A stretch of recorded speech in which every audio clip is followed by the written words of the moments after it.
तो हेलो दोस्तों, मेरा नाम देवेंद्र सैनी और आप देख रहे हैं बायोलॉजी बाय देव। जैसा कि आपको पता है कि हमने 2 मॉड्यूल पेपर कर चुके हैं और तीसरा आज होगा जो जेनेटिक्स होगा। जेनेटिक्स एक ऐसा चैप्टर है जिससे कॉन्सेप्ट और क्वेश्चंस भी आते हैं इससे ज़्यादा। तो चलिए स्टार्ट करते हैं। Question number 1।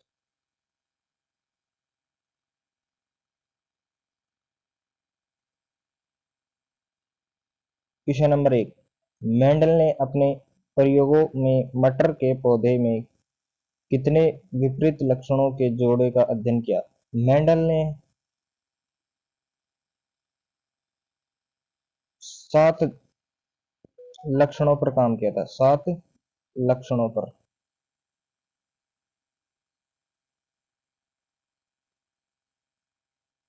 मेंडल ने 7 लक्षणों पर कार्य किया था और इन्होंने 1856 1856 से 1863 1856 से 1863 तक, यानी 7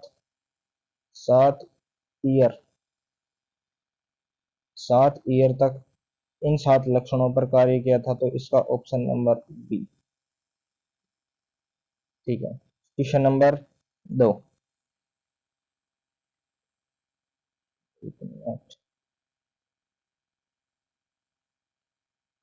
प्रथम आनुवंशिकी के जनक कौन थे?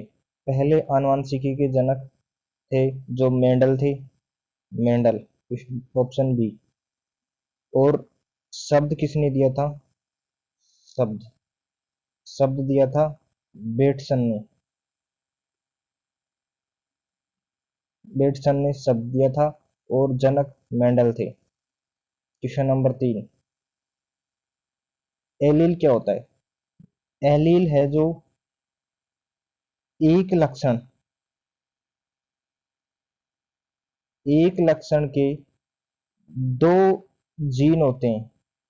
एक लक्षण के 2 जीन के आणविक रूप को क्या कहते हैं? एलील कहते हैं। तो इसमें क्या हो जाएगा? Option number A. एलील के विभिन्न आणविक रूप, विभिन्न यानी 2 जीन तो विभिन्न हो गई ना, विभिन्न आणविक रूप, ये आ जाएगा इसका। Question number 4।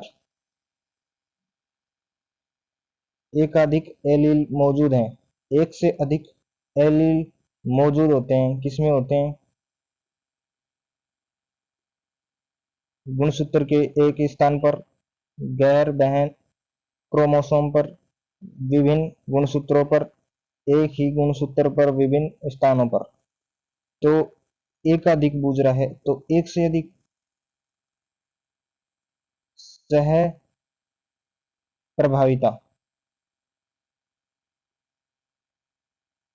सह प्रभाविता है, उसमें प्रभावी और अप्रभावी, प्रभावी और अप्रभावी दोनों एक साथ होते हैं। प्रभावी भी और अप्रभावी भी दोनों एक साथ होते हैं। तो इसका ऑप्शन क्या आ जाएगा बताइए? गुणसूत्र के एक स्थान पर, गैर वहन क्रोमेटिड पर, विभिन्न गुणसूत्रों पर, एक ही गुणसूत्र पर विभिन्न प्रकार के स्थान पर। Option number A. एक ही गुणसूत्र है, उसके एक ही स्थान पर पाए जाते हैं। Question number 5। कौन सा विचार उस क्रोम के द्वारा दर्शाया गया है जिसमें F1 पीढ़ी दोनों माता पिता के समान होती, दोनों के समान?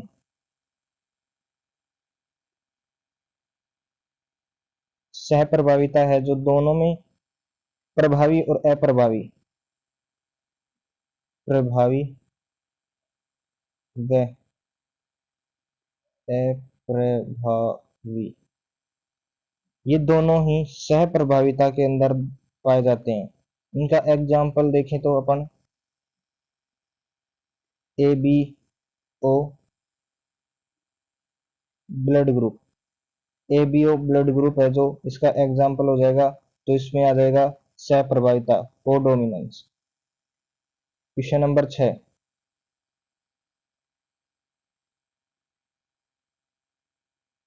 जब प्रभावी और अप्रभावी एलील एक साथ अभिव्यक्त होते हैं तो इसे क्या कहते हैं? इसको अभी बताया, प्रभावी और अप्रभावी दोनों एक साथ अभिव्यक्त होते हैं तो इसे क्या कहते हैं? इसे कोडोमिनेंस, सहप्रभाविता ही बोलेंगे। क्वेश्चन नंबर 7, ये पीडिग्री क्या होता है?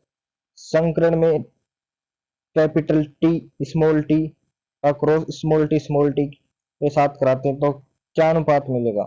तो इसमें एक पीडिग्री बन जाएगी, ये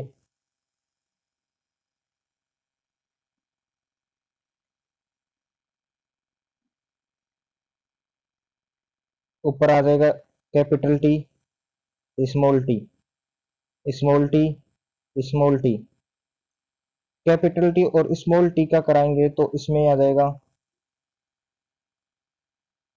कैपिटल टी और स्मॉल टी, इसमें स्मॉल टी कैपिटल टी और small T, capital T small T और स्मॉल टी, तो इनका अनुपात आ जाएगा 1:1, दोनों सेम, तो इसका अनुपात हो जाएगा 1:1। Option number C. Question number 8,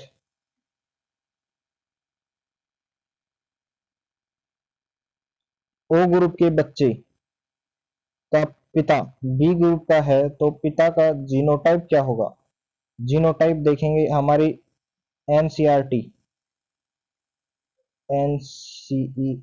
NCERT के अंदर एक टेबल दी हुई है जो ब्लड ग्रुप के अनुसार, तो उससे ये क्वेश्चन है, तो इसके अंदर आ जाएगा डी, क्योंकि आई बी और आई ओ, तो इसका क्या बनेगा?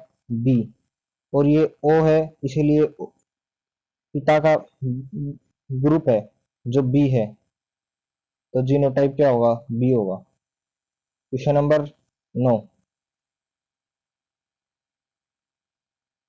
एकाधिक एलील किसकी वंशागति को नियंत्रित करते हैं? एक से अधिक एलील है जो किसकी वंशागति को नियंत्रित करते हैं? ये करते हैं बहुजीनी, बहुयुग्म नहीं, बहुयुग्म विकल्पी, बहुयुग्म विकल्पी है उसकी एलील की वंशागति को नियंत्रित करते हैं, तो इसके अंदर ऑप्शन नंबर, अच्छा ये पूछ रहा है किसको नियंत्रित करते हैं, तो इसका आंसर आएगा, इसका एग्जाम्पल दे रखा है,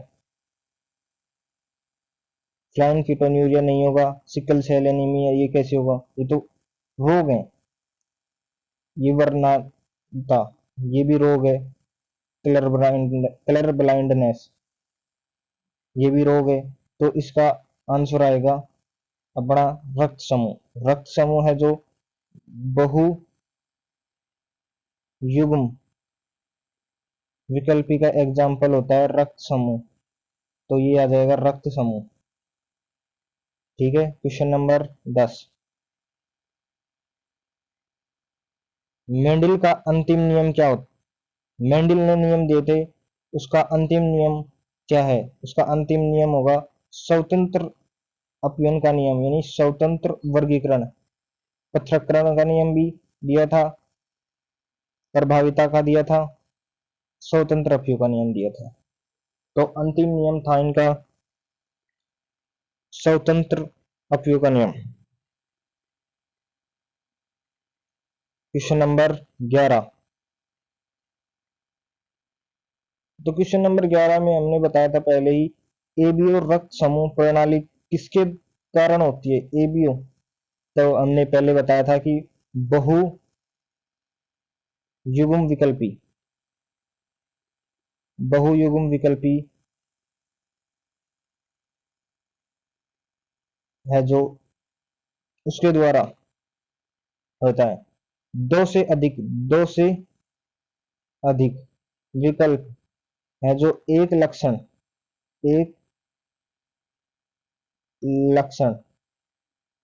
को नियमित करते हैं, एक लक्षण को नियंत्रित करते हैं तो बहुयुग्म विकल्पी हो गई। बहुयुग्म विकल्पी को इंग्लिश में मल्टीपल एलेलिज्म कहते हैं। तो इसका आंसर आ जाएगा सी। सी। तो इसके साथ साथ अपन को कुछ टर्म इंग्लिश के भी याद रखने होंगे, जिससे देख लीजिए हिंदी वाले के लिए बहुयुग्म विकल्पी, इंग्लिश वाले के लिए मल्टीपल एलेलिज्म। तो इसमें भी क्या दे दिया, मल्टीपल एलेलिज्म दे दिया। क्वेश्चन नंबर 12, लिंकेज शब्द का निर्माण किसके द्वारा किया गया था? जो लिंकेज शब्द है वो किसने दिया था? वो दिया था टीएच मॉर्गन ने। टीएच मॉर्गन ने। क्वेश्चन नंबर 13, क्वेश्चन नंबर 13 है जो दिखने में बड़ा है वैसे छोटा है।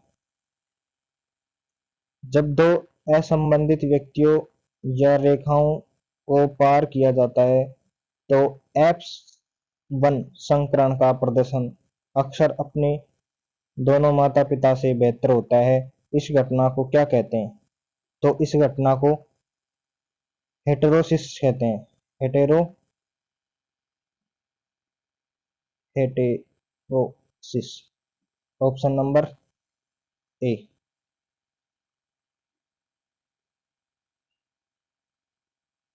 क्वेश्चन नंबर 14, मनुष्य में त्वचा के रंग की वंशागति किसके उदाहरण है? मनुष्य के अंदर त्वचा है ना, वो वंशागति किसका उदाहरण होता है? मनुष्य के अंदर ये होता है बहुजिनी वंशागति। बहुजिनी वंशागति।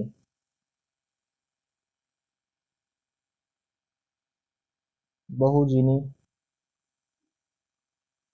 वंशागति जो क्या है कि अनेक जीन होते हैं, वो एक लक्षण को नियंत्रित करते हैं। एक लक्षण को नियंत्रित करते हैं, उसे बहुजिनी वंशागति कहते हैं। इसका बहुजिनी वंशागति कहते हैं त्वचा मानव की त्वचा। ऑप्शन नंबर बी, बहुजिनी वंशागति, पीलियोट्रोपिक इनहेरिटेंस। चलिए क्वेश्चन नंबर 15, गलत कथन का चयन कीजिए। इसके अंदर गलत कथन का चयन करना है।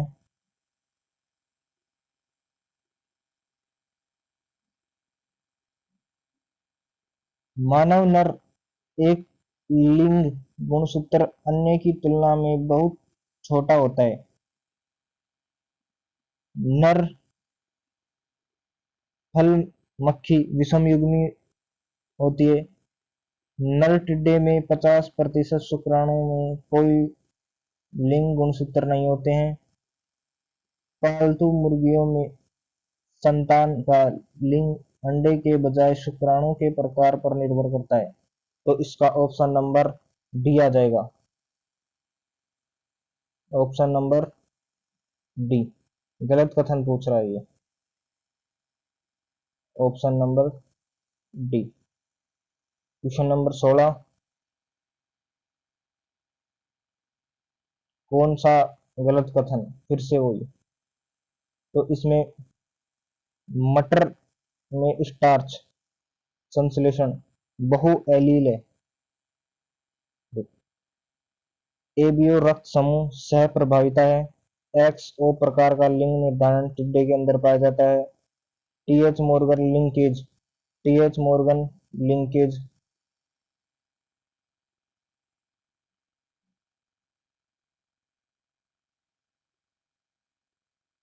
तो इसका ऑप्शन नंबर ए आ जाएगा।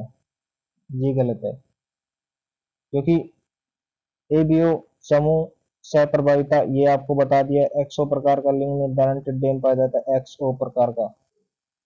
और टीएच मॉर्गन ने लिंकेज ये बता दिया। तो ऑप्शन नंबर ए आ जाएगा। क्वेश्चन नंबर 17,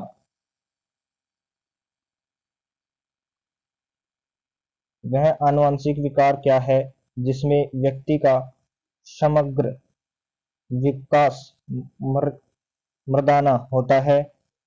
गाइनोकोमास्टिया गाइनोमास्टिया के लिए और एक बाद होता है। तो इसके अंदर देखो हिंदी बहुत कठिन है। ये पूछ रहा है गाइनोमेस्टिया क्लाइन फिल्टर सिंड्रोम ये है जो। तो इसकी मैं आपको पूरा ही बता देता हूँ। एक्स क्रोमोजोम एक्स क्रोमोजोम होता है, उसकी एक अतिरिक्ति होती है इसके अंदर, जो ये पुरुषों के अंदर देखा जाता है, इसके अंदर पुरुष में, और इसके अंदर एक्स एक्स ओ 47 क्रोमोसोम होते हैं। तो इसका आंसर आ जाएगा क्लाइन फिल्टर सिंड्रोम। ठीक है, क्वेश्चन नंबर 17 हो गया। 18,